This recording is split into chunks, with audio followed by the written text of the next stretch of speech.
সাবিতাস বাড়িতে চুলা নাকি হাঁড়ি বানানো যেটা বলা হয়, হাঁড়ি বানানো কীভাবে বানানো হচ্ছে একটু দেখাচ্ছি।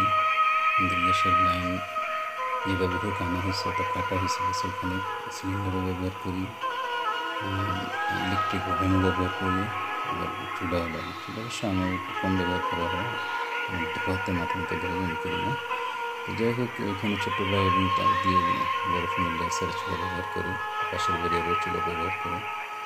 তো আমি ওই চুলা ব্যবহার করি না, আমার চুলাটা কেউ বানাচ্ছে দেখেন। মাটিটাকে পানি দিয়ে নরম করে তারপর শেপ তৈরি করতেছে, এটা এই অবস্থা থাকবে 2-3 দিন শুকাবে। শুকানোর পরে এটাকে আবার কাঁচি বা ছুরি দিয়ে কেটে একটা সাইজ বা শেপ তৈরি করবে, ফিনিশিং দেবে যেটাকে বলে।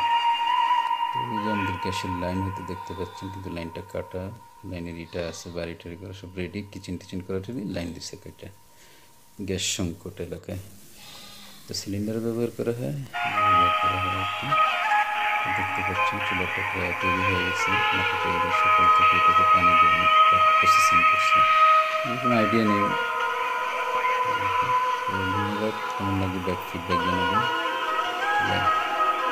ভাঙা দিনে তো জিনিসটা মনে করলাম একটা দেশীয় ঐতিহ্য, নানিদের আমল থেকে।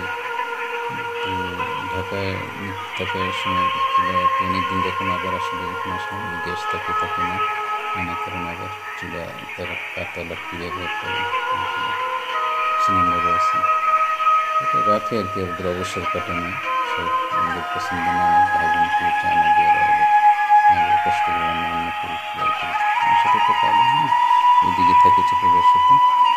তো যাই হোক, আমি আলাদা একটু সিলিন্ডার বা কেমন হয়েছে ফিডব্যাক জানাবেন। তো বলতে পারিবারিক কথা বললাম, সরি, এটা আমার পছন্দ না বলা, অনেক ঝামেলা আছে। আল্লাহ হাফিজ, আসসালামু আলাইকুম।